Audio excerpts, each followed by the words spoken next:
Hebrews, Hebrews, Hebrews. This is Prophets of Awakening. This is our reading through the Tanak night, the 17th of December, 2025. We'll be reading our 5 chapters tonight. We'll be reading out of the book of Joshua, chapter 16 through 20. Okay, we're going to read each chapter and break it down like we normally do. Okay, you can go to our YouTube channel, The Prophets of Awakening, and check out our videos. We have a bunch of videos, and then we have a bunch of lives. So you can go and check them out. These videos will lead you to the truth of the Holy Scriptures. And if you like what you're hearing and receiving, I'm asking you to like, share, and subscribe to the channel. It'll be greatly appreciated. And we have our Cash App at the bottom of the screen for those that want to support the channel and help it move along. That too would be greatly appreciated. Okay. For those that don't know, this is a non-Messianic channel. We deal with the Tanak and the Torah. Tanakh being the Old Testament, so-called book of remembrance, and the Torah is the first 5 books of the Old Testament that was given to Moses by our Savior and our Redeemer and our Deliverer, the Lord of hosts.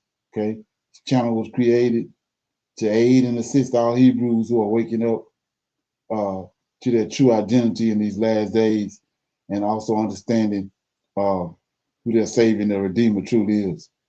Shalom and welcome to the channel, and welcome to our reading through the Tanakh. We're going to do our normal, which is a moment of silence, prayer, Psalms.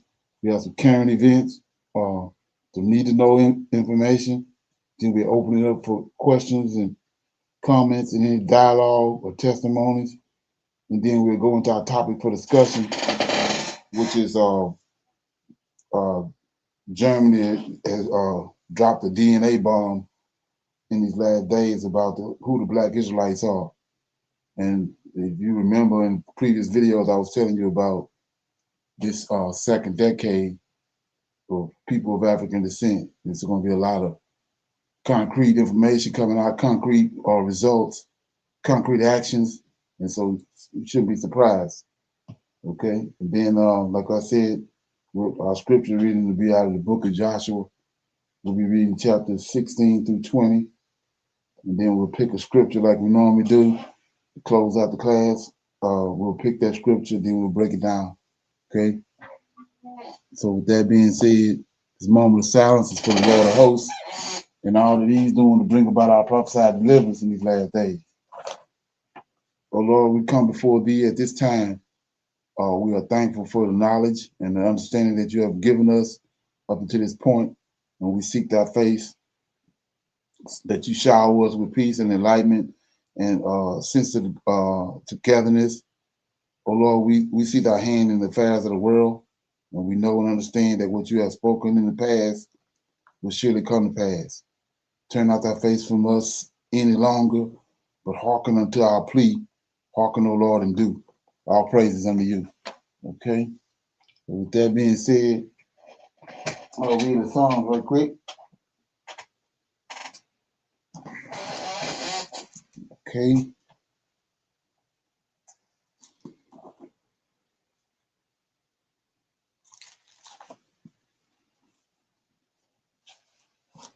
We'll read Psalms 52. It's caution to the prideful wicked. Why boastest thou thyself in the mischief of mighty men? The goodness of God endureth continuously. Thy tongue deviseth mischief, like a sharp razor, working deceitfully. Thou lovest evil more than good, and lying rather than to speak righteousness. Selah, thou lovest all devouring words, O thou deceitful tongue. God shall likewise destroy thee forever. He shall take thee away and pluck thee out of thy dwelling place and root thee out of the land of the living. Selah, the righteous also shall see and fear and shall laugh at him. Lo, this is the man that made not God his strength, but trusted in the abundance of his riches and strengthening himself in his wickedness. But I am like a green olive tree in the house of the Lord. I trust in the mercy of God forever and ever. and I will praise thee forever because thou hast done it, and I will wait on thy name, for it is good before thy saints. So, example of what he was saying in verses 2, 3, and 4, he says, that tongue devises mischief, talking about the wicked. That tongue devises mischief like a sharp razor, working deceitfully. Thou lovest evil more than good, and lying rather than to speak of righteousness. Thou lovest all devouring words, O thou deceitful tongue. Then he give you his actions that the Lord gonna take on them. It says, God shall likewise destroy thee forever. He shall take thee away and pluck thee out of thy dwelling place and root thee out of the land of the living. So prime example that is Canaanites. They was wicked as hell and deceitful. And so he plucked them out of their land. Okay. He used Israel to do that. Okay. Any comments on that? Okay. We'll go to our current events. Like I said, you got to understand that we're in the second decade of people of African descent, and what they're doing is going to come on us swiftly and quickly. It ain't going to be long.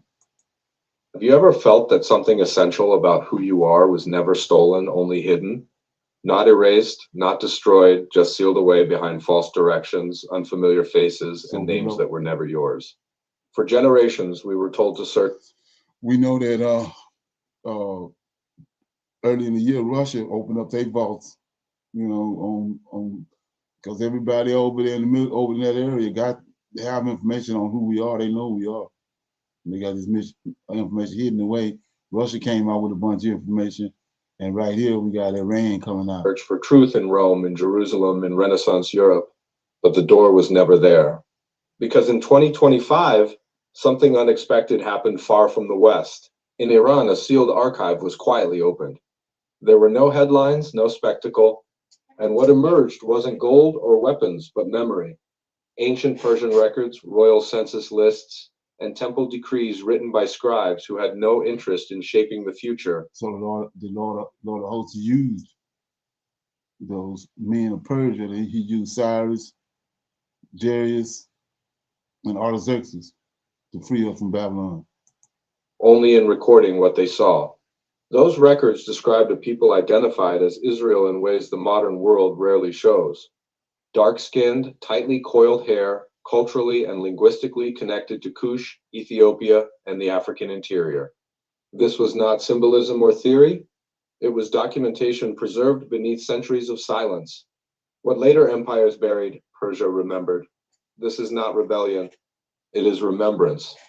If you've ever wondered why the Bible feels familiar in a way you can't explain, why the name Yahweh stirs something deeper than doctrine, or why your ancestors were stripped of language, Sabbath, and identity, this story is not just history, it is recovery.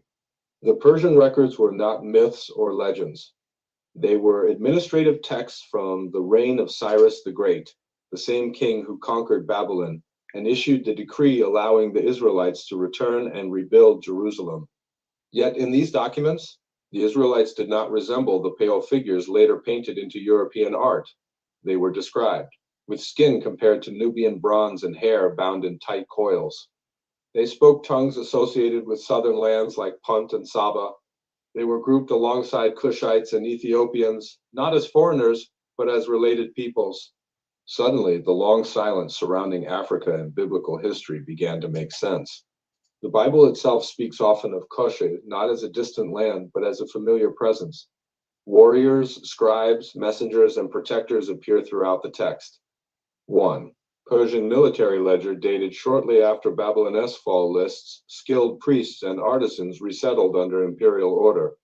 Among them were sons of Israel described as dark of face, southern in speech, and African in appearance. Another fragment refers to a covenant people brought north from Cushite regions generations earlier, suggesting Israel's story did not begin only in the Levant, but reached deep into Africa. These details were not widely shared for a reason. When European scholars translated ancient texts in the 18th and 19th centuries, many were funded by empires built on slavery and colonization. A world dependent on racial hierarchy could not allow holiness to wear African skin. Passages that contradicted that narrative were minimized, mistranslated, or left untranslated entirely. Yet one verse could not be erased. Isaiah records God calling Cyrus, a Persian king, his anointed. The word used is Messiah. God raised an outsider to protect a scattered people, a people Persian scribes described as dark-skinned and southern in origin. That was not politics, it was prophecy. As centuries passed, memory gave way to imagery. During the Renaissance, Christianity became a tool of empire, and artists were tasked with reshaping the face of the divine. Jesus and the prophets were repainted to resemble European rulers. The desert sun vanished from their skin. Africa disappeared from the story. Yet earlier Christian art tells a different tale. Ethiopian icons show a dark-skinned Christ with woolly hair. Early Coptic images portray Mary and Jesus as brown. Roman catacomb paintings depict a Messiah with Afro-Asiatic features.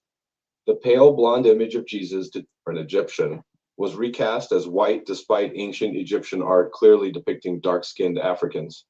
Revelation describes Christ with hair like wool and feet like burnished bronze. Yet these descriptions were Hebrew, Amharic, Hausa, Arabic, Oromo, different tongues sharing common roots. Words for life, worship, and breath echo across continents. This is not coincidence, it is a linguistic map of memory. The God of Israel was not introduced to Africa by missionaries. He was remembered by people whose ancestors once carried the covenant. Persian scribes even described Israelite priests worshiping with rhythm and movement, wearing garments similar to those of Cushite ritual leaders. They danced, drummed, and sang prayers shaped by the southern lands. That fire did not disappear, it migrated.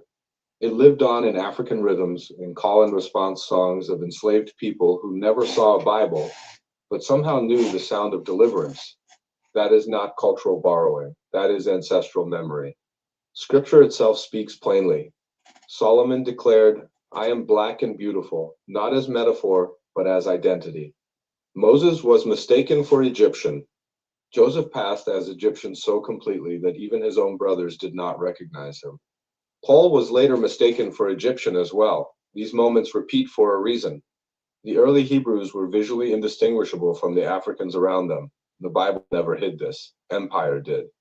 If skin Okay, so the Iran then followed up behind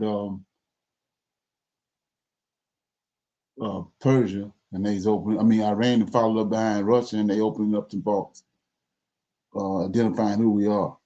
Okay, with the hard evidence. Any comments on that? Shalom, everyone. Go ahead, brother. Shalom, everybody. And brother Leonard, in that video right there, when they were saying Iran and them being Persia, they were talking about when I listened to it, he was talking about a scroll or something that he had, or an artifact that had Cyrus's it was like what he was just saying, describing the Hebrews on there.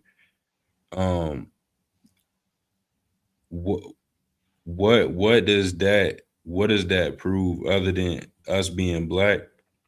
Because the Putin had the black JC paintings and all of that I seen in the vote. So I'm just asking, like, what's the significance and what all evidence is in the Persian vault though?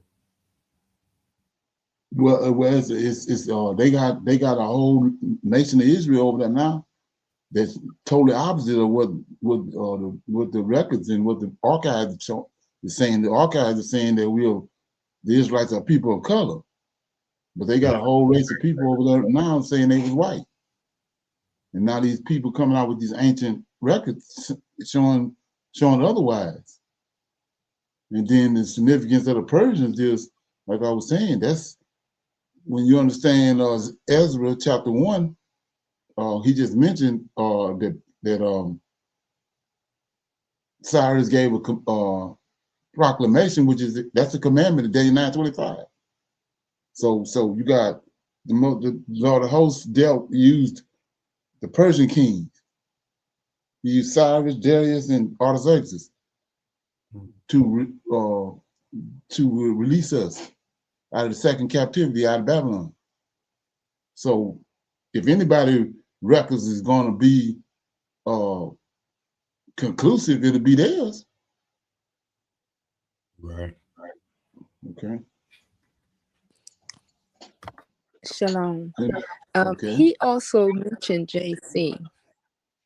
So what? Even though they're bringing out the Hebrews or the color, they're still. I mean, he still mentioned JC. And when he said before there was even a Bible, there were scrolls. It's just not having the knowledge of what that language was for them to translate it to say whatever scroll it was, if it was the book of Deuteronomy or what have you. They just didn't have that knowledge of the readings on the scrolls. But when he said about the Bible wasn't even there at that time. So it was all scrolls. Right. So just like I said earlier, when you understand what these people have done, is Caesarion in the history books? You know what that is? The Caesarians? No, No. sir, unless they're underneath Yes, another it's a name. person. It's a person named Caesarion. Do you know what that is? No, sir. That's Cleopatra and Cleopatra and Julius Caesar had a child. And his name was Caesarion. That's who Jesus is. So with the paintings they got that's him.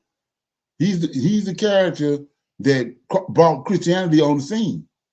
When Augustus, the drama around Julius Caesar and Cleopatra having a baby, Julius Caesar also had an adopted son called Augustus Caesar, the second Caesar. All that's in the history books except Caesarion not in there. So when they killed Augustus Caesar, he was already proclaimed a god. Cleopatra was proclaimed a god. So this baby, Caesarion, was the son of God. He's the son of God from the time he's born. He came into the world, his mom and daddy were gods. That made them gods. So when they killed Julius Caesar in the Senate because of his power, it got too powerful, they killed him. Edomites killed him. So when they killed him, a power vacuum happened. So now it's either Julius Caesar was the rightful heir. Caesarion was the rightful heir. He was 12 years old. He was the rightful heir, but Augustus Caesar, came. He got 4 legions and he came from Rome and he came to Egypt. He had to kill Julius Caesar. He had to kill Caesarion in order for him to rule because he was adopted.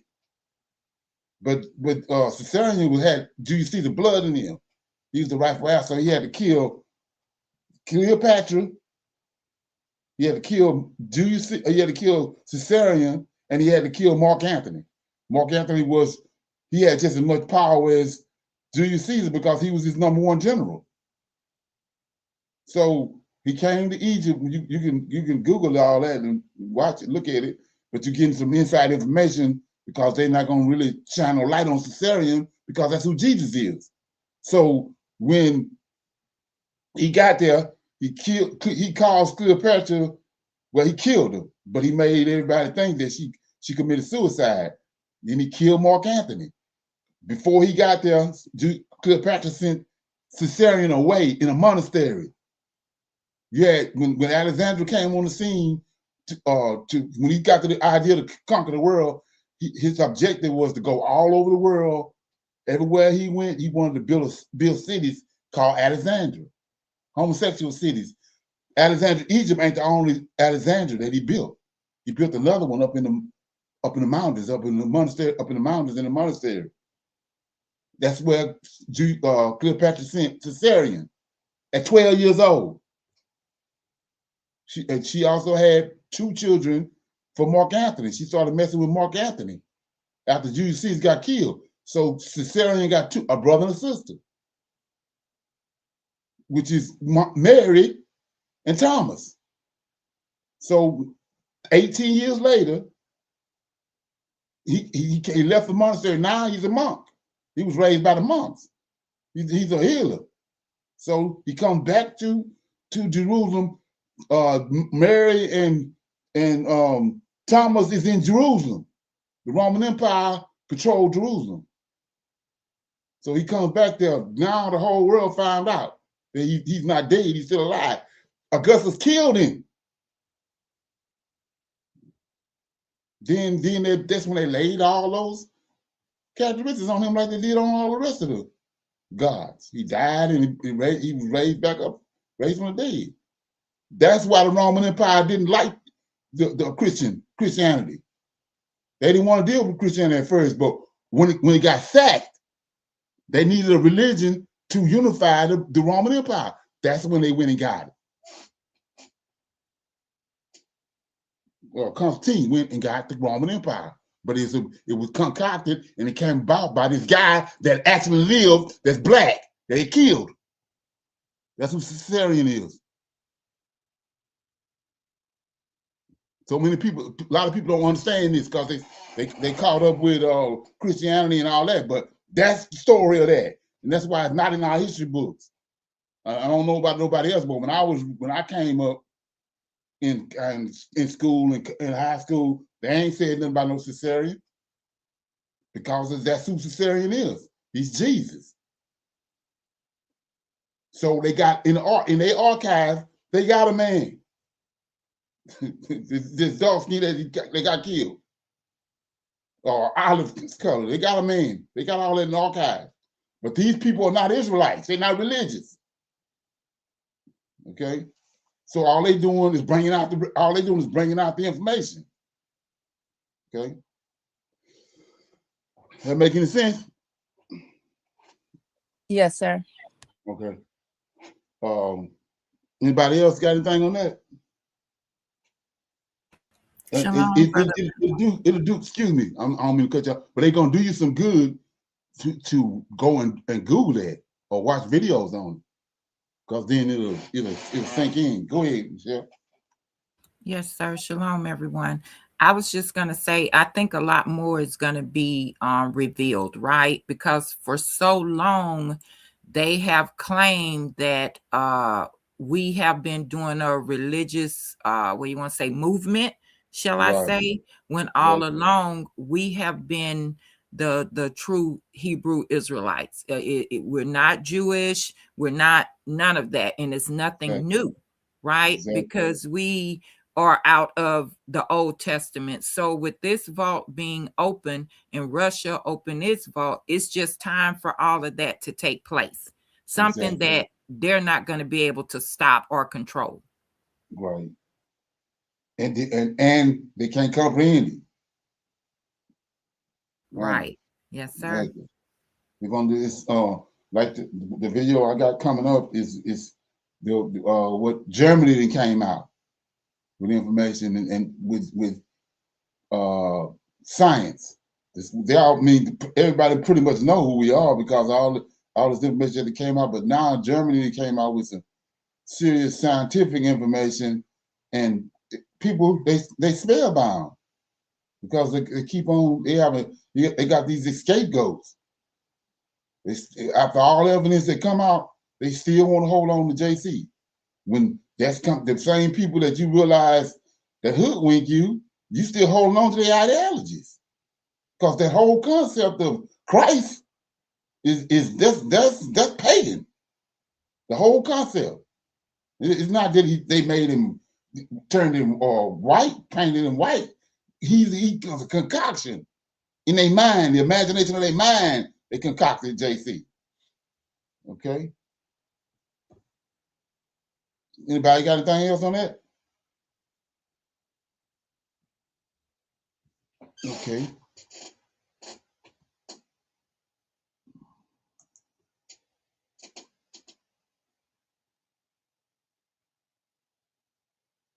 Welcome to Democracy Now!, democracynow.org, the War and Peace Report. I'm Amy Goodman.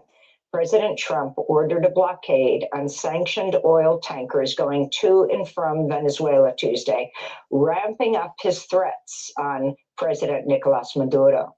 In a post on social media, Trump said, quote, Venezuela is completely surrounded by the largest armada ever assembled in the history of South America.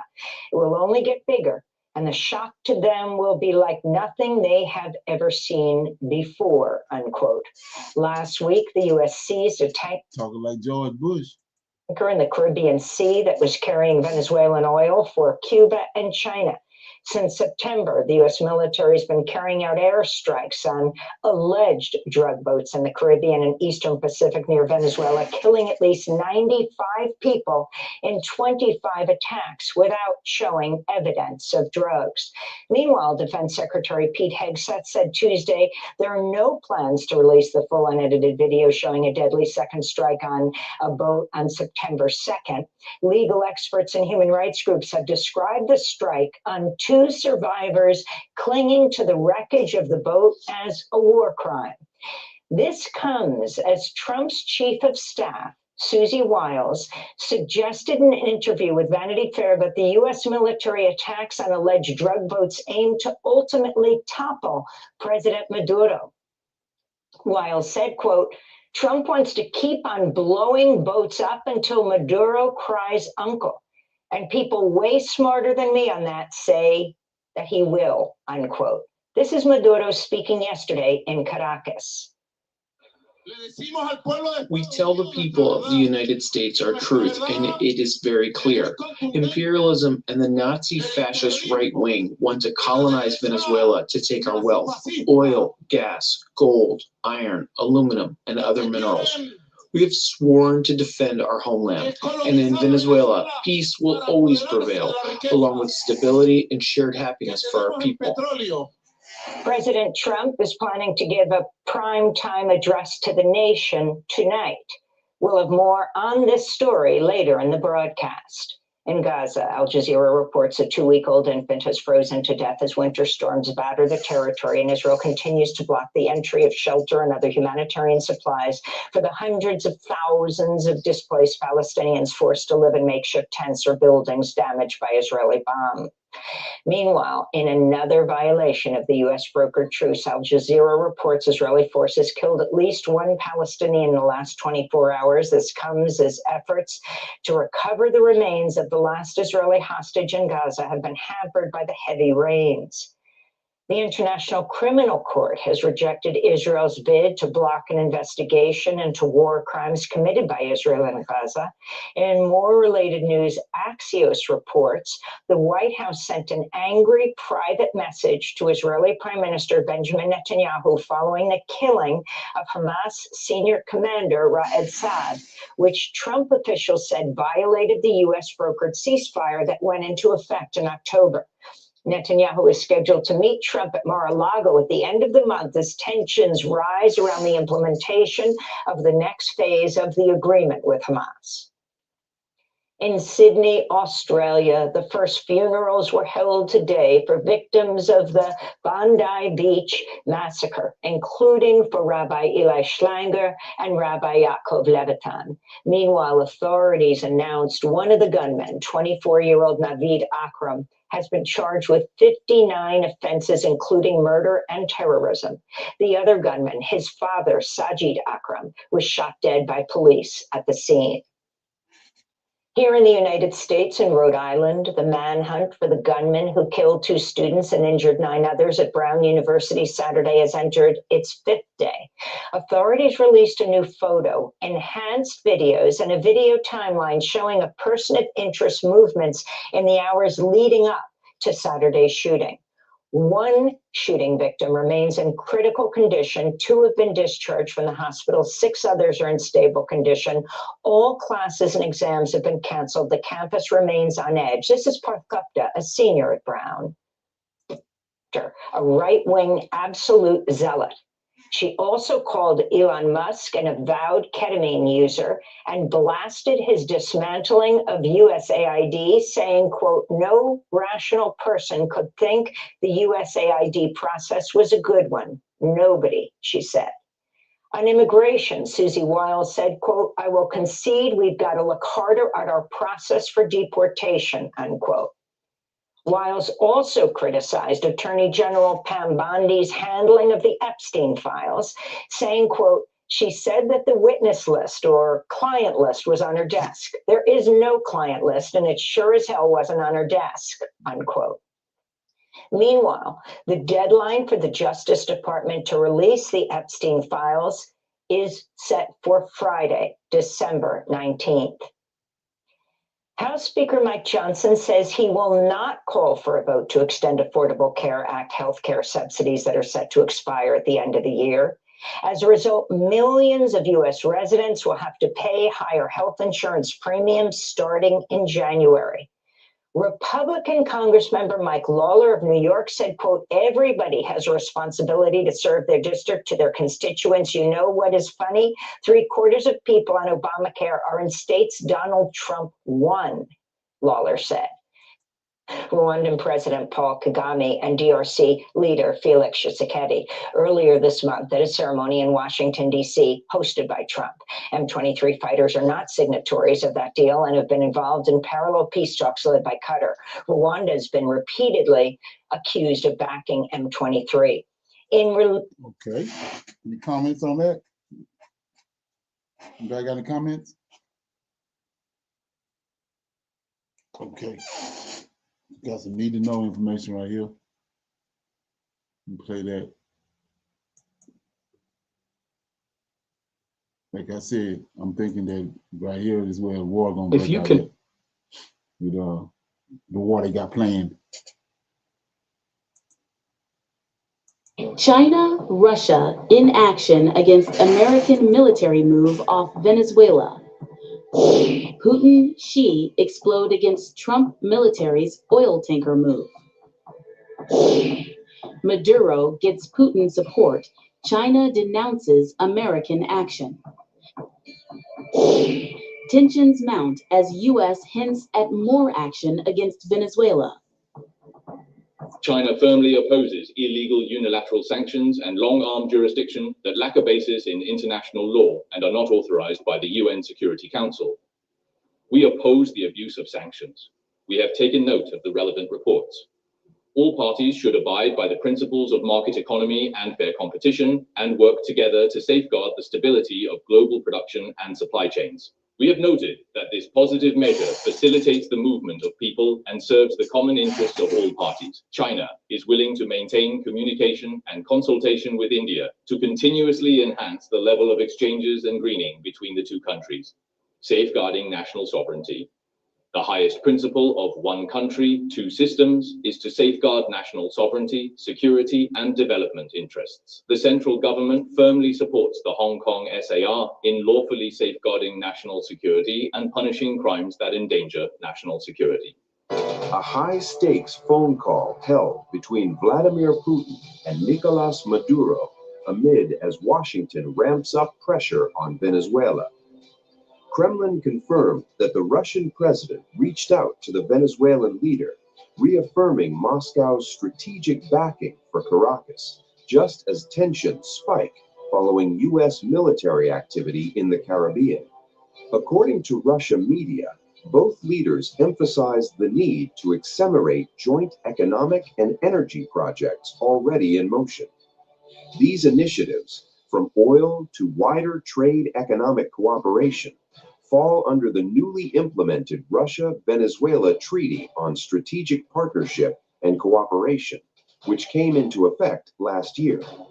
Reports also said that Putin expressed solidarity with the Venezuela as Washington intensifies pressure on Caracas.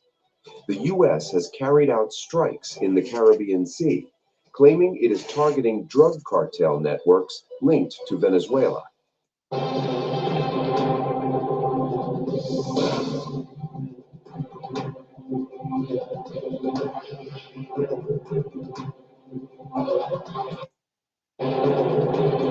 Okay. Yeah, so we can see them, they ramping that up. Like I was saying earlier, the way what Trump is doing with this guy right here, Venezuela is the same thing Bush done with Saddam Hussein. Same playbook. Any comments on that? Okay, we're gonna open it up for some Q&A. Anybody have any questions, comments, any dialogue, any testimonies? Anybody got anything?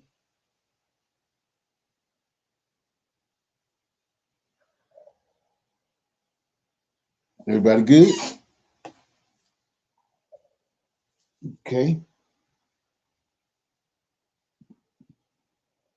Yeah, I thought this right here was pretty interesting.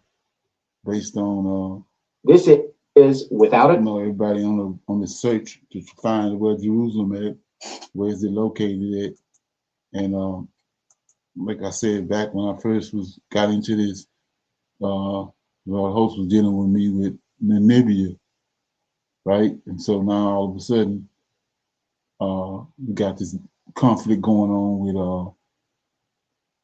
the Sahel, with Burkina Faso and Niger, and the unlikeliest person come on the scene. Let's check it out. Jet rusting on the runway, while Nigeria's Tinubu and Burkina Faso's Traore trade threats. What nobody knows is that Namibia's president, an old freedom fighter, has secretly stepped in, and Africa's next war now depends on her. The news had Namibia, all places. Not reached the cameras yet, but in the sky above Africa, a quiet plane was already moving. No flag on the tail, no journalists on board, only a small Namibian delegation and an old woman who had seen too many wars to trust microphones. Netumbo Nandi-Ndaitwah sat by the window, hands folded, watching the clouds. Madam President, her aide whispered. We will land in about 40 minutes. She nodded slowly. Good, she said. The world is already hot. We must arrive before it starts to burn. On the table in front of her lay 3 folders. One was marked Nigeria. One was marked Burkina Faso. The last had no country name. Only 2 words written in her own handwriting. 11 men. She opened that one again.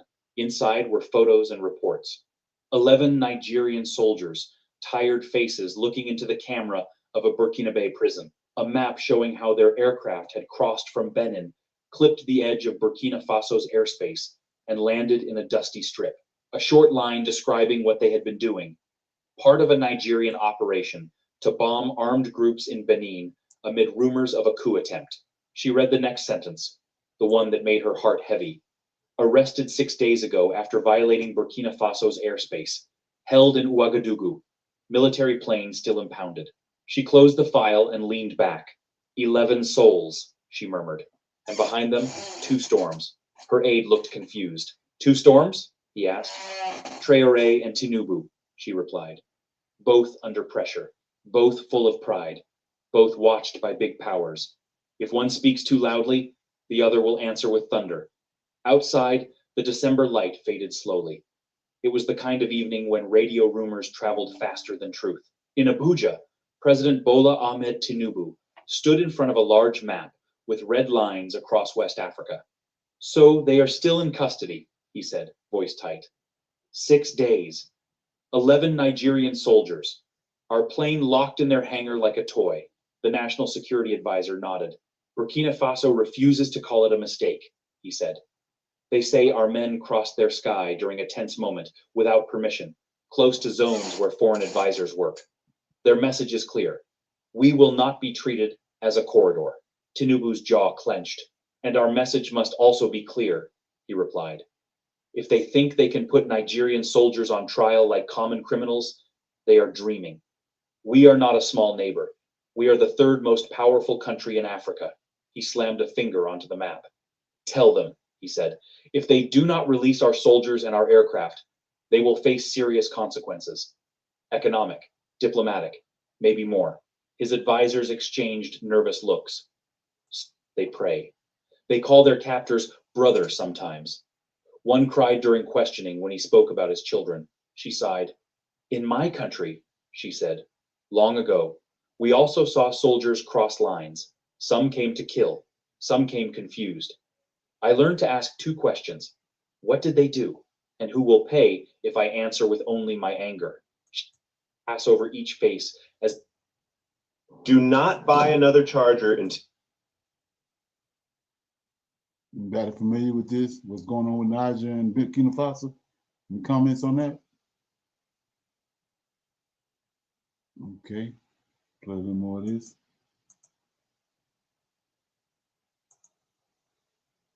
Okay. advising you to be hard. But in the end, the decision will be yours and Ibrahim's, not Moscow's. He leaned back. I already know what I want, he said. I want my soldiers and my plane back. Immediately. They were on a mission to prevent chaos in Benin. They did not attack Burkina Faso. They made a mistake in the air. That is all. Her voice stayed gentle but firm. Is that truly all? She asked. Think as a commander, not only as a politician. If a Burkina jet, loaded with bombs, crossed into your sky near sensitive zones and landed without permission in Kaduna or Kano, what would your generals advise you? He paused. He did not answer quickly. She watched him. You would not treat it as nothing, she continued. You would question them. You might even detain them.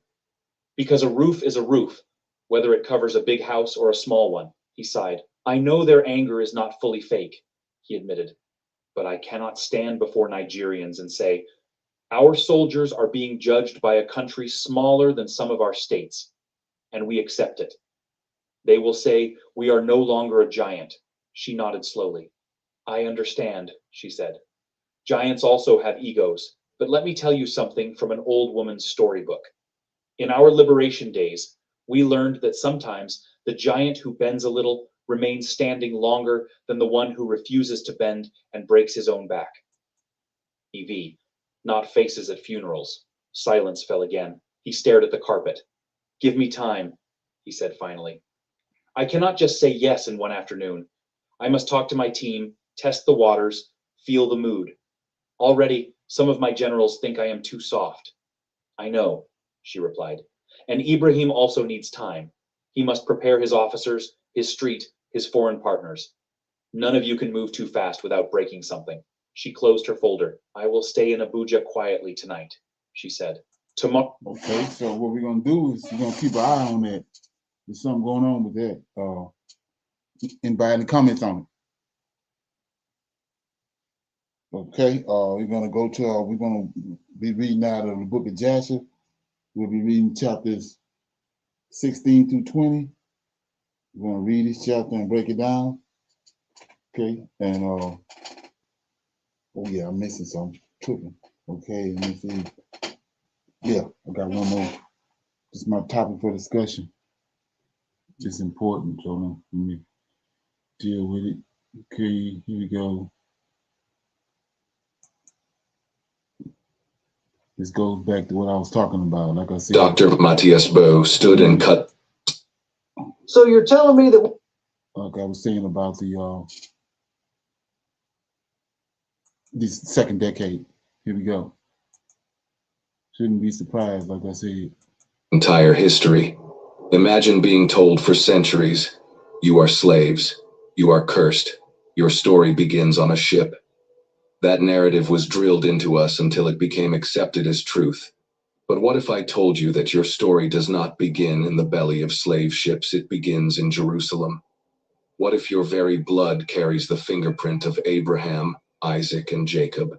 Today, German scientists and historians. So here we go. Germans. We saw what the Russians did. We saw what the Iranians did. Now here go the Germans. Have released revelations so staggering that they rip apart the old fabric of deception. Through undeniable evidence, they expose that the true descendants of ancient Israel are not who the world has long portrayed them to be. What was hidden in darkness is now rising into the light, and the blood is speaking.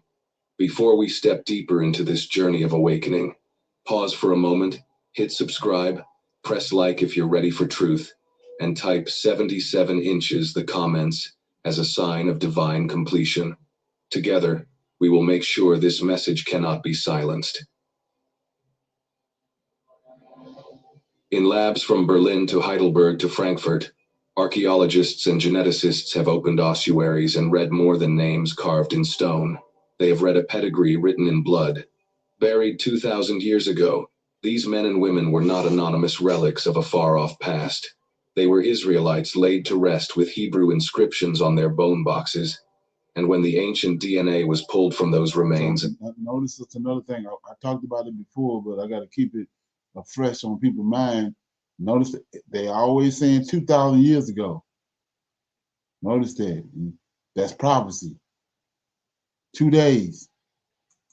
And sequenced, it told a story that refused to be rewritten by empire or ignorance. The mitochondrial haplogroups, the markers, passed down the maternal line, and the Y chromosome signatures, the paternal threads of descent, did not vanish into the dust of history. Instead, they echoed forward, matching genetic markers found today among peoples of West Africa and across the Atlantic: Nigerians and Ghanaians, Sierra Leoneans, African Americans, Jamaicans, Brazilians. Listen to that truth. The same molecular echoes that once walked the hills of Judea are present in the veins of those whose ancestors were ripped from African soil and scattered by the slave trade. In Munich, a lead scientist spoke plainly to a stunned press. This is not theory. This is biological fact. The same DNA markers we found in ancient Hebrews are present in modern Black populations across Africa and the diaspora. They are the seed of Abraham. That declaration reverberates because for centuries science was twisted into a tool of erasure, catalogs and theories once used to justify exclusion, to place hierarchy where covenant should have reigned. Now, the microscope has become a witness for restoration, data points that line up across centuries, maps of migration drawn not by speculation but by sequences of nucleotides, a genealogy that resists the tidy narratives empire preferred. What oral tradition insisted upon in whispered prayers and family rites has been affirmed in laboratories. Memory lives in mitochondria, identity travels on Y chromosomes, and DNA remembers the paths people walked long before colonial cartographers drew their borders. This is not merely an archaeological footnote. It is a rupture in the story the world was taught to believe. Where once the record relegated certain people to margin and myth, the genome reaches back and says, with unbiased specificity, that covenantal lines persisted, blended, and survived the storms of history. For many generations, our ancestors preserved a firm belief: we are the people of the book. This conviction was not just spoken, it lived in names, household rules, rituals, songs, and stories passed down through the family. While outsiders often dismissed it as legend or coincidence, today, when we place oral tradition alongside DNA evidence, cultural practices, and historical records, the picture becomes much clearer and far more consistent than the world once believed. Let's look at some concrete examples. The Igbo of Nigeria. A large portion of the Igbo openly identify themselves as descendants of the ancient Hebrews. They maintain practices that closely resemble biblical Israel, such as the use of theophoric names connected to God, strict family rules, dietary laws, and purification rituals. In community life, memorial events, clan structures, and moral codes all reflect biblical foundations. These are not scattered customs, but a coherent system handed down over centuries. The Lemba of Southern Africa. The Lemba have preserved strict marriage rules to protect lineage, unique sacrificial rituals, and family lines identified as priestly. Genetic studies have even found Y chromosome markers in certain Lemba clans that correspond with the Cohen priestly line of ancient Israel. Not every Lemba individual carries these markers, but the combination of priestly DNA signals and Israelite-like cultural practices creates a strong case for historical continuity. African Americans. During slavery and beyond, African American families quietly kept traditions that mirrored the Passover. They prepared seasonal family meals that recalled deliverance, sang spirituals with Exodus themes, observed dietary restrictions, and maintained weekly cycles of worship. Because open practice was forbidden, These traditions were often hidden under different names, but their core meaning remained intact and was faithfully passed to future generations. Throw it as hard as you want. Go on.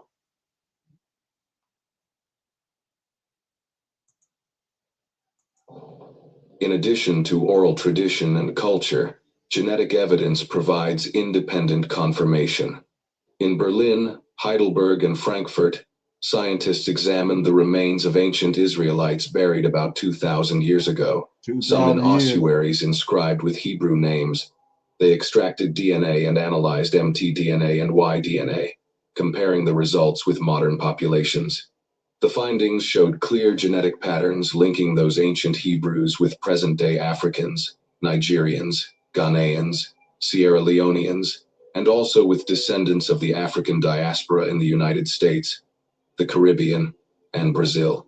A leading German scientist in Munich declared, "This is not theory. This is biological fact. The same DNA markers we found in ancient Hebrews are present in modern Black populations across Africa and the diaspora. They are the seed of Abraham." It's important to note, scientists are not looking for a single Israel gene. Instead, they identify multiple independent markers, haplogroup frequencies, population structures, admixture signals, and informative genetic positions. When many separate markers all point in the same direction, the conclusion becomes strong, and when those genetic signals line up with cultural practices and historical accounts, the case is overwhelming. Or outsider status in sermons, mystery plays, and iconography, while holy was visually linked to European skin, hair, and dress. As universities expanded in the late medieval and early modern periods, this bias moved from pulpits to lecture halls. During the Enlightenment, early race science and new taxonomies gave a rational gloss to older prejudices, erecting hierarchies that placed Europe at the top and described Africa as a cultural wasteland. In that framework, Jewish and Israelite identity was gradually nationalized and racialized to fit European narratives. Semitic origins tied to Africa and the Levant were minimized, and communities in Africa, with Israelite-like customs, were dismissed as imitative or irrelevant. The system reached into everything: stained glass cycles and altarpieces, Latinized names in liturgies, school primers that began Jewish history in medieval Europe, and missionary reports that filtered African practices through colonial assumptions, and theological curricula that sidelined Ethiopian and other Near Eastern witnesses. Over centuries, repetition made this reframing feel natural, until the public imagination could scarcely picture a Hebrew who was not European. The result was not an accidental misreading, but a structured erasure, a sustained cultural program that replaced a Semitic, Africa-connected people with a European image, and then taught generations to see that image as original. It was spiritual and cultural dispossession identity, taken from the story, and replaced with a version that served empire. Cologne became the turning point, a symposium where the polite language of academia gave way to a public reckoning. In a hall packed with priests, rabbis, theologians, and historians, Dr. Matthias Boe stood and cut through centuries of denial with a single charge. You have rejected the true bloodline. You built cathedrals on lies. You crowned imposters while the real children of Israel suffered in chains, in ghettos, in plantations. He did not speak in abstractions. Slide after slide laid out what could no longer be ignored. Genetic linkages between ancient Judean remains and modern Black populations across Africa and the diaspora. Medieval ecclesiastical notes and travelogues identifying Hebrew communities of dark complexion across North, West, and Southern Africa, and a trail of Torah-aligned customs preserved by African tribes, Sabbath rhythms, circumcision rites, dietary laws, and memorial meals, echoing Passover transmitted faithfully even under oppression and reinvention. The argument was not one thread stretched beyond credibility. It was many threads braided tightly. mtDNA and y-DNA signals matching across time, records repeating across centuries, and living practices aligning with the text of Scripture. When Dr. Anukika Stein rose, she placed the evidence in a larger frame. This is not just science. This is prophecy. Revelation's Babylon is being exposed. The lies, the theft, the harlot riding empire, it all makes sense now. Her point was blunt. Institutions had sanctified an image that erased the original people, and now, under the light of testimony, biological, historical, and cultural, that image was collapsing. The room trembled beneath the weight of those words. Some clutched rosaries, others adjusted kippot. A few scribbled furious notes trying to deflect implications with procedural objections. But the facts on the screen did not yield to discomfort. You could feel the air shift as the narrative many had learned in seminaries and lecture halls met data they could not dismiss. Outside those walls, the response was immediate. Black congregations gathered in prayer circles and study groups. Pastors opened their Bibles with new urgency. Elders told long-kept family histories without apology, and youth ministries posted the key quotes and charts across their feeds. The refrain rose in sanctuaries from Cologne to Chicago, Lagos to Kingston, Harlem to Johannesburg, firm, grateful, and unafraid. We are the people of the book. The news spread quickly across the world, reaching communities from Harlem to Lagos. In Harlem, pastors stood before their congregations with tears in their eyes. They told us we were cursed, one pastor said, but now we know the truth. We were chosen. We were not cursed, only hidden. Members of the church clapped and cried, finally hearing confirmation of what their families had long believed. Calling all men. Okay. Any comments on that? Said, like I said, the evidence is overwhelming. Well, we're at the point now where they got to do something with JC, because they still dealing with him. And when you're dealing with your house and all that, you're still dealing with him. So the evidence of who we are is out there. What's getting ready to happen is it's going to be a mass awareness of who their God is. You got to do something with JC. That's when you're really going to see it go down. Any comments or questions?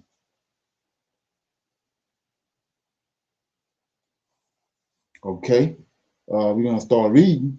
We got our 5 chapters to read out of the book of Jasher. We reading chapter 16 through 20. You want to read chapter 16, Anidra? Shalom, yes, sir. We're in Joshua, right? Joshua, yeah, chapter 16. Okay. You said Jasher, you threw me off for a minute. Okay, yeah. I keep on saying Joshua, but Joshua, yeah. Okay. My bad. Okay.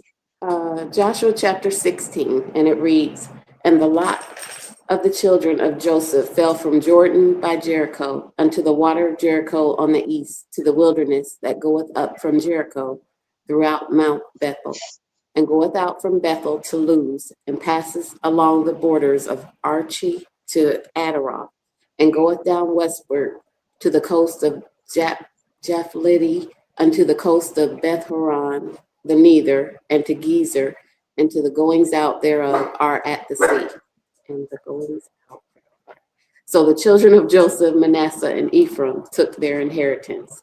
And the border of the children of Ephraim, according to their families, was thus. Even the border of their inheritance on the east side was Adaroth Adar unto Beth Horon the upper. And the border went out toward the sea to Michmethah on the north side, and the border went out eastward unto Tanath Shiloh, and passed by it on the east of Jenohah. And it went down from Jenohah to Adaroth and to Nerith, and came to Jericho, and went out at Jordan. The border went out from Tapua westward to the river Cana, and the goings out thereof were at the sea. This is the inheritance of the tribe of the children of Ephraim by their families.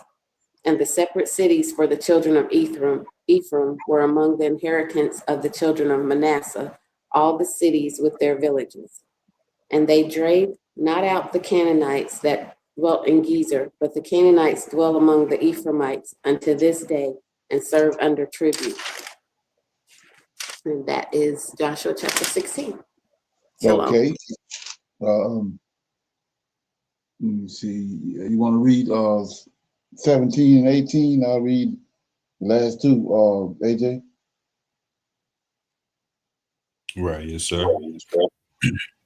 In Joshua 17, there was also a lot for the tribe of Manasseh, for he was the firstborn of Joseph, to wit, for Mashir, the firstborn of Manasseh, the father of Gilead, because he was a man of war. Therefore, he had Gilead and Bashan.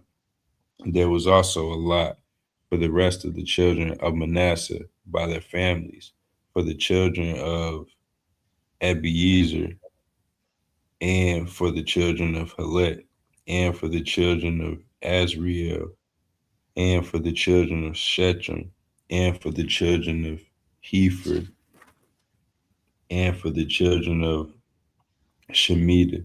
These were the male children of Manasseh, the son of Joseph, by their families. But Zelophdad, the son of Hefer, the son of Gilead, the son of Mashir, the son of Manasseh, had no sons but daughters. And these are the names of his daughters: Mala and Noah and Hogla and Milcah and Tirzah. And they came near before Eleazar the priest, and before Joshua the son of Nun, and before the princes, saying, the Lord commanded Moses to give us an inheritance among our brethren. Therefore, according to the commandment of the Lord, he gave them an inheritance among the brethren of their father. And excuse me. And there fell 10 portions to Manasseh, beside the land of Gilead and Bashan, which were on the other side of the Jordan, because the daughters of Manasseh had an inheritance among his sons, and the rest of Manasseh's sons had the land of Gilead. And the coast of Manasseh was from Asher to Mithah, that lieth before Shechem, and the border went along on the right hand unto the inhabitants of En Tepuah. Now Manasseh had the land of Tepuah, but Tepuah on the border of Manasseh belonged to the children of Ephraim, and the coast descended onto the river Kana, southward of the river. These cities of Ephraim are among the cities of Manasseh. The coast of Manasseh also was on the north side of the river, and the outgoings of it were at the sea. Southward it was Ephraim's, and northwards it was Manasseh's, and the sea is its border. And they met together in Asher on the north, and in Issachar on the east.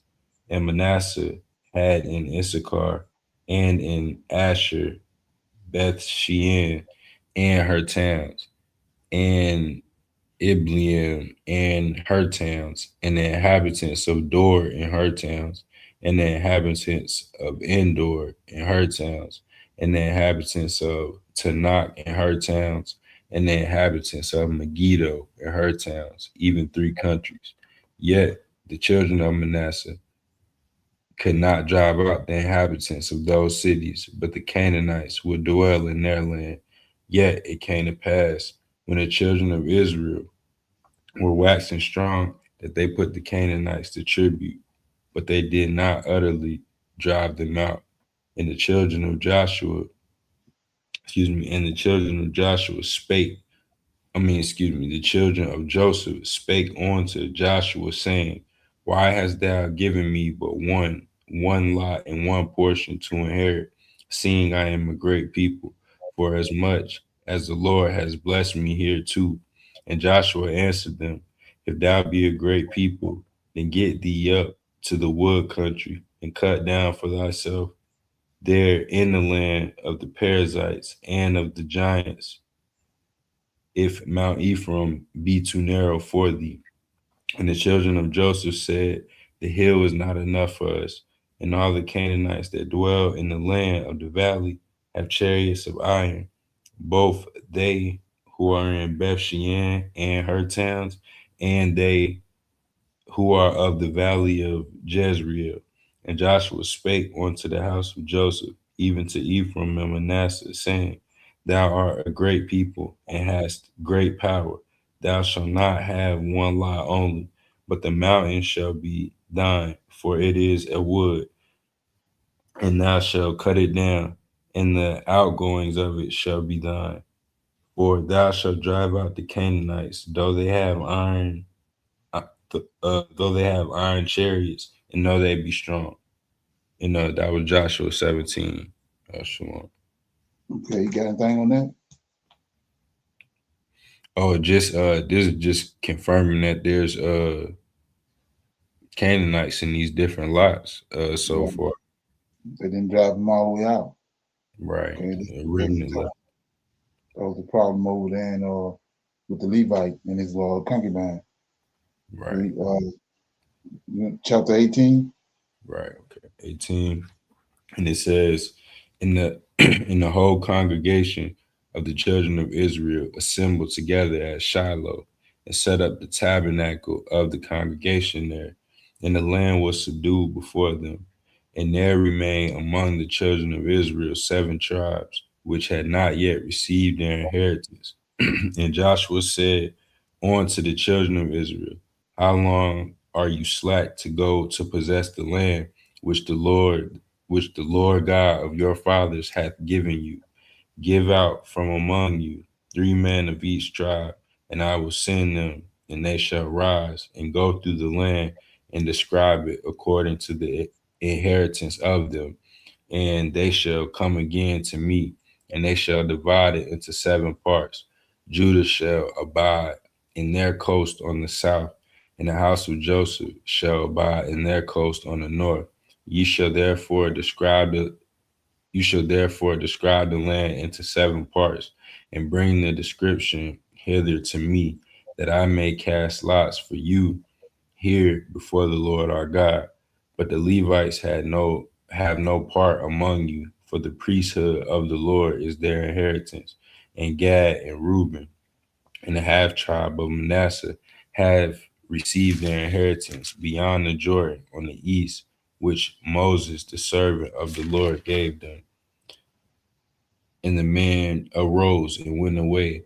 And Joshua charged them that went to describe the land, saying, Go and walk through the land and describe it, and come again to me, that I may here cast lots for you before the Lord in Shiloh.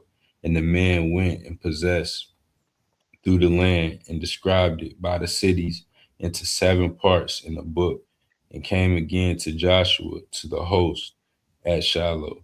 And Joshua cast lots for them in Shiloh before the Lord. And there Joshua divided the land and the children of Israel according to their divisions. Verse 11, and the lot of the tribe of the children of Benjamin came up according to their families, and the coast of their lot came forth between the children of Judah and the children of Joseph.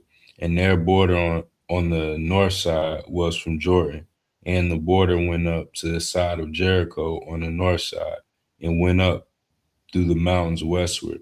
And the goings out thereof were at the wilderness of Bethaven.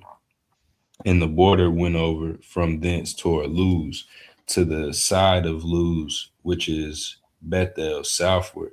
And the border descendeth to Adaroth Adar, near the hill that lieth on the south side of the nether Beth Horon. And the border was drawn thence, and compassed the corner of the sea southward, from the hill that lieth before Beth Horon southward.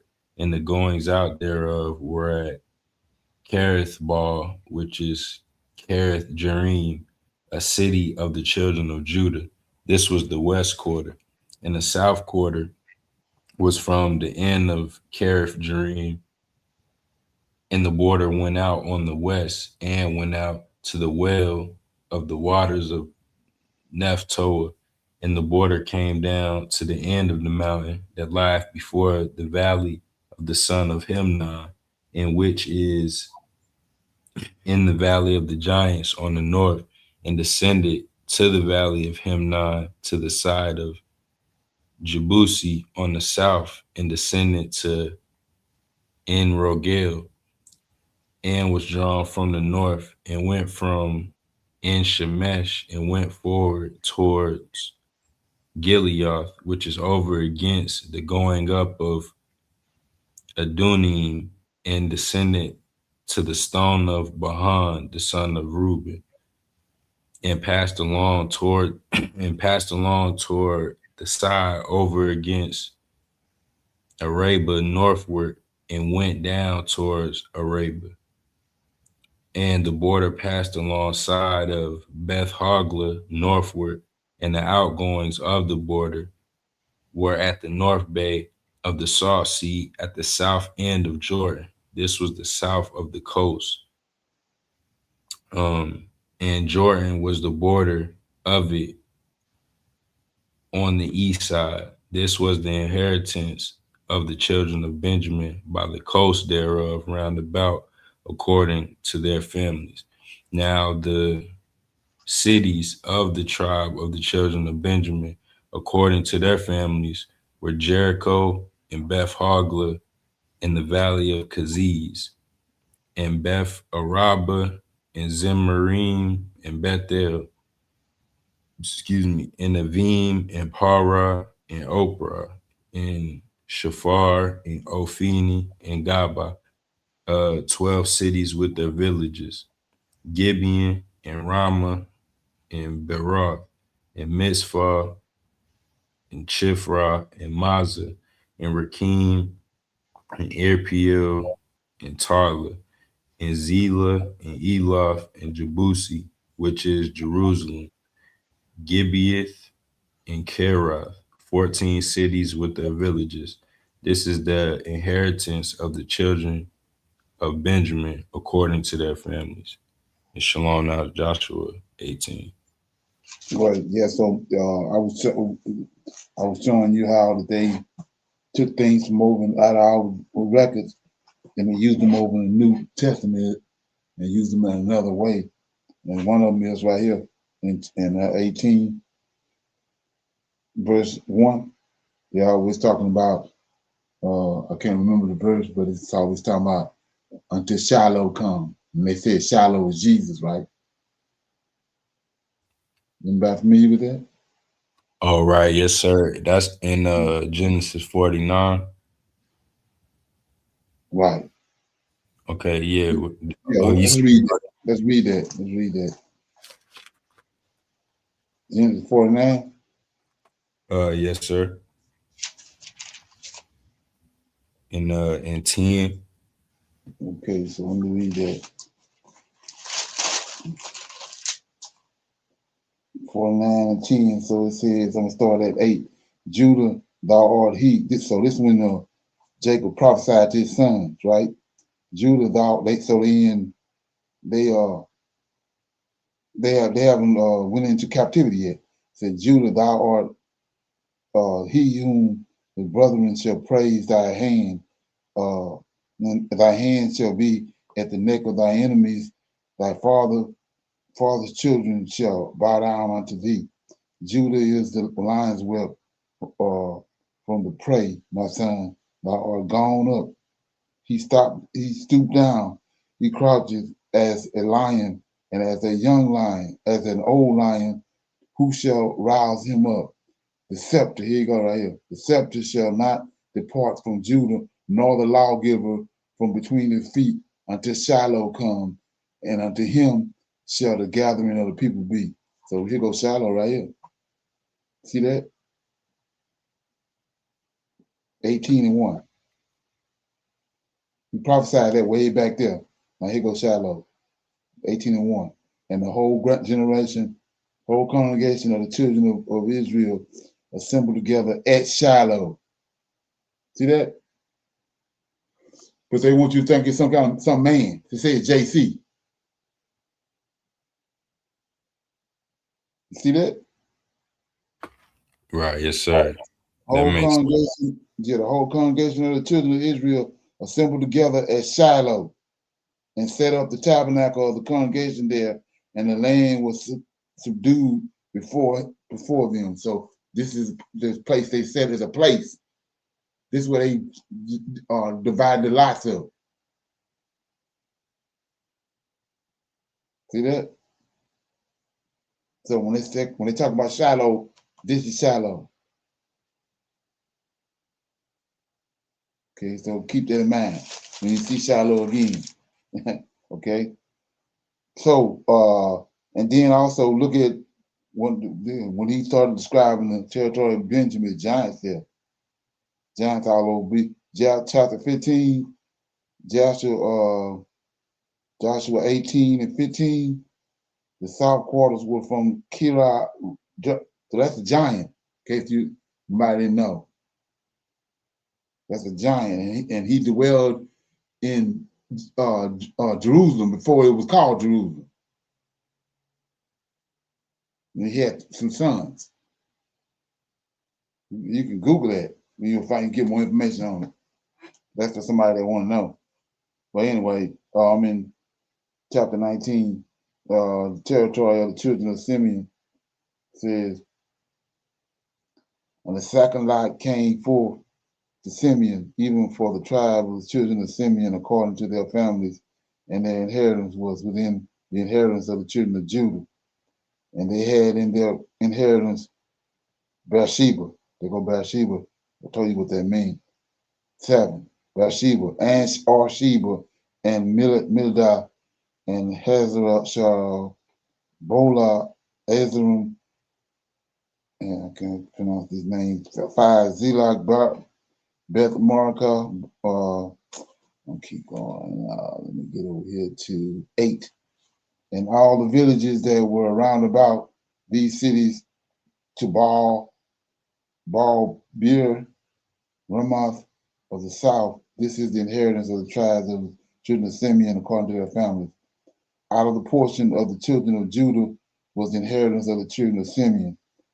For the part of the children of Judah was too much for them. Therefore, the children of Simeon had their inheritance within the inheritance of them. Okay, the territory of the children of Zebulun. And the third lot came up for the children of Zebulun according to their families, and the border of their inheritance was unto Sharid, and their borders went up to toward the sea and Morala, and it reached into Dabasit, and reached to the river that is before Jacqueline, and turned from Sarid eastward toward the sunrise and unto the border of Tabor, and then goeth out to Debarth, and goeth up to Japhla, and from thence pass on along to the east of Gideon and Itium Zim, and goeth out to Rimmon, Methar, to Nia, and the border compasseth it on the north side to Hathor, I can't say that word, and outgoing thereof as in the valley of Jiphalel, and Kitha, and Nathel, and the Shimron, and Idalah, and Bethlehem, 12 cities with their villages. This is the inheritance of the children of Zebulun according to their families. These cities are with their villages. In the territory of the children of Issachar, and the fourth lot came up to Issachar for the children of Issachar according to their families, and their border was toward Jezreel and Chiseloth and Shun and Hapharim and Shinim and I can't say that name, and Rabbit and Kishim and Abizel and Rena, and he gives them and Ella. Okay, this is the inheritance of the tribes, the children of Israel, Issachar, according to their families and according to their villages. So that was children, the territory of the children of Issachar verse 24, the territory of the children of Asher. And the fifth lot came out for the tribe of the children of, let me see, 19. And the fifth lot came out to the children of Issachar according to their families, and their borders was Helkaleph and Halah, Beaton, and Ashkeleth, and Almalek, and the Amun, and Mishkel, and reached to Carmel westward, and to the Sahar Lineth, and turned toward the sun rising to Beth Dagon, and reached to Zebulun, and to the valley of Jezreel toward the north of Bethlehem, and Neiel, and goes out to Kabul on the left hand, and 28, and Hebron, and Rehob, and Haman, and Kenab, even unto the great Zidon. And then the coast turned to Rima, and goes to the strong city Tyre, and the coast turned to Harsheleth, and outgoing there, or at the sea from the coast to Akzib. Okay. Okay. Let me see. Territory of children of Naphtali.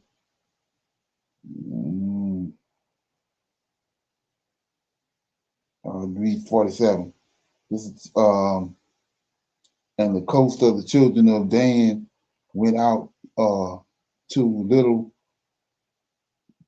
for them. Therefore, the children of Dan went up to fight against Lism, and took it, and smote it with the edge of a sword, and possessed it, and dwelt therein, and called Lisbon Dan, after the name of Dan, their father. This is the inheritance of the tribe of Dan, according to their families. These cities were their villages.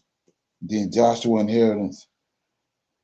And when they had made an end of dividing the land for inheritance by their coast, the children of Israel gave up the inheritance to Joshua, son of Nun, among them, according to the word of the Lord. They gave him the city which he asked, even Timnah Torah in Mount Ephraim, and he built a city and dwelt therein.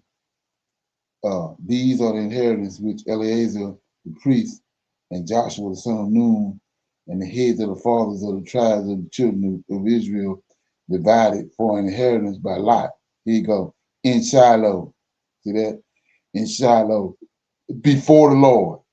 At the door of the tabernacle of the congregation.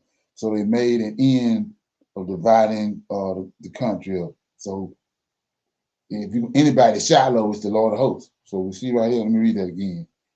So, like I said, he dealing with them. He interacting with them. 51. These are the inheritance of which Eleazar the priest, Joshua the son of Nun, and the heads of the fathers of the tribes of children of Israel divided for inheritance by lot in Shiloh. Like, look at it, in Shiloh before the Lord. And then so they keep going. At the door of the tabernacle of the congregation. So they made an end. So they did all this. They're like we do. He there, the elders, Joshua and Eleazar was there at the door of the tabernacle. See that? So that's Shiloh. So like I said, if anybody Shiloh, it's the Lord of hosts. So anyway, 20.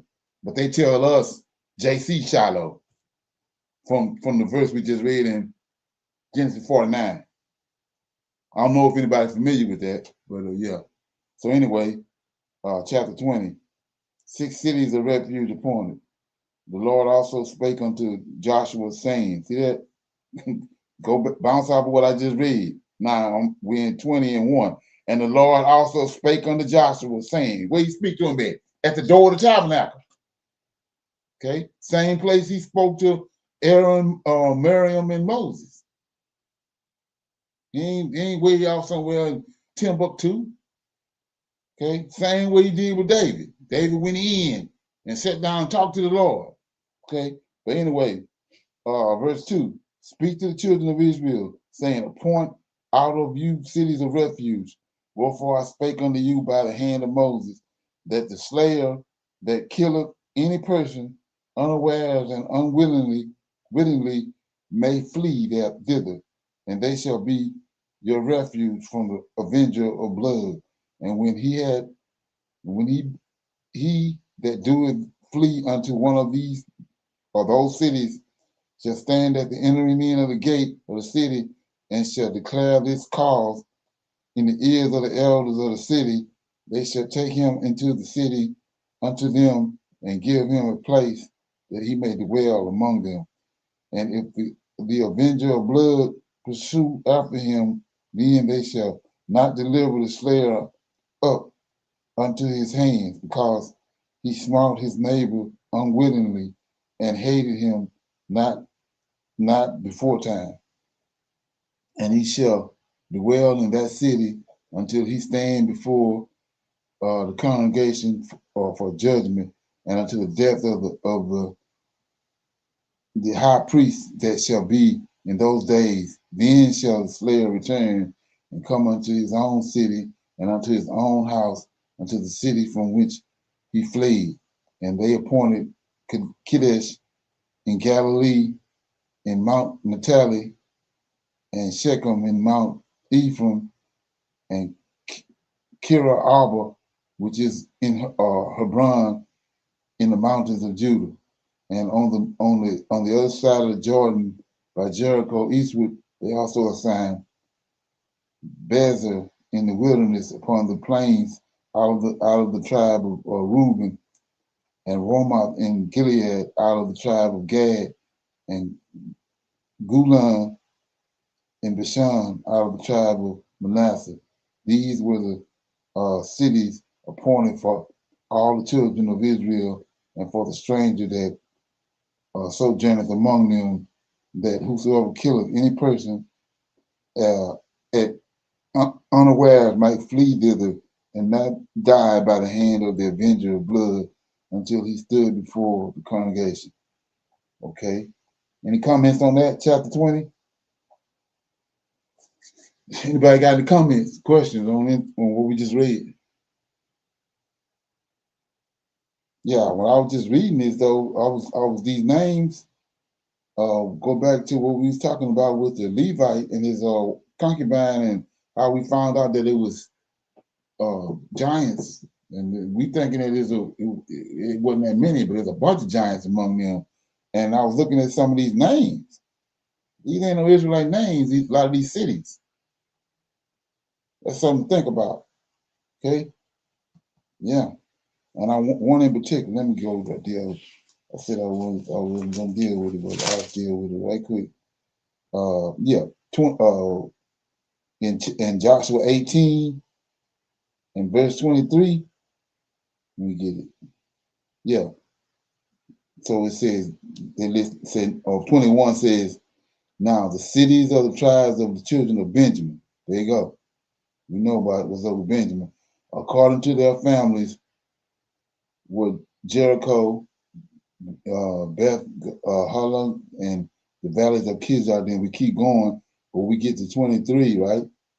These are names of cities. Then 23 says Avon and Para and Oprah, right? Now watch this. We're going to go to 2 Kings.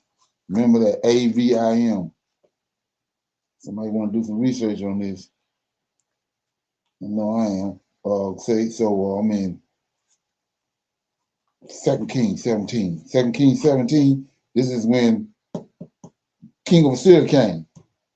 Took the Israelites out of their land. Remember, the Israelites got land a lot, but these giants and these Canaanites got cities on the side of them, right? So right here in 2 Kings 17, 24, the king of Assyria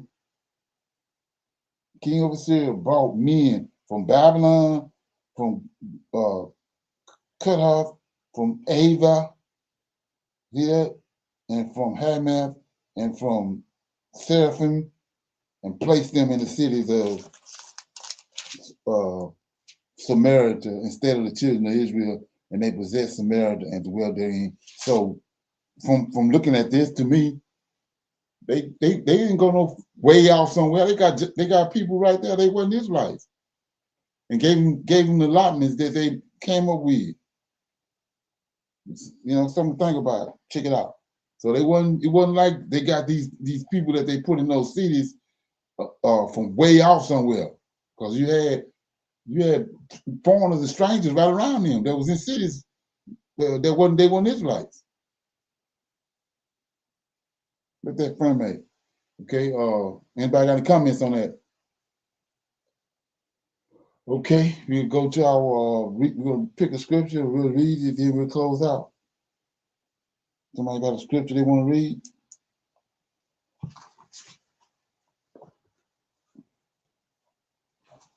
Okay, let me get it.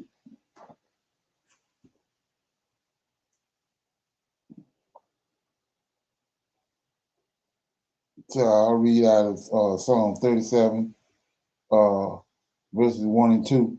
It says, "Fret not thyself because of evildoers, neither be thou envious against workers of iniquity, for they shall soon be cut down like the grass and wither as a green herb. Trust in the Lord and do good, so shalt thou dwell in the land, and verily thou shalt be fed." So that's like a coming from the Lord of hosts is guaranteed. Fret not thyself because of evildoers, neither be thou envious against the workers of iniquity. Whatever they doing, whatever they got going on, don't even fret with it. For they shall soon be cut down, like we read earlier. They'll be plucked out. You're gonna pluck them out of the scene. For they shall soon be cut down like the grass and wither as a green herb. Trust in the Lord. Trust in the Lord of hosts, Michael. And do good, so shall thou dwell in the land, and verily thou shalt be fed. Okay. So with that being said, I'm gonna say shalom, shalom, and another shalom. I see you. We have our women's advanced Bible study tomorrow night, and the men can come in through YouTube. So until tomorrow, I'm gonna say shalom, shalom, and another shalom. I highly recommend that you get this book and you read it, because it's a must that you understand who God head is in the order that's in the Old Testament in Tanak, because it's not the same as in the New Testament. And when you read this and you get an understanding, then the scriptures open up, and then you begin to understand. So I highly recommend that you get this book. It's the Elohim of Israel, and it's a breakdown on the word Elohim and who the God of Israel is, and the Godhead.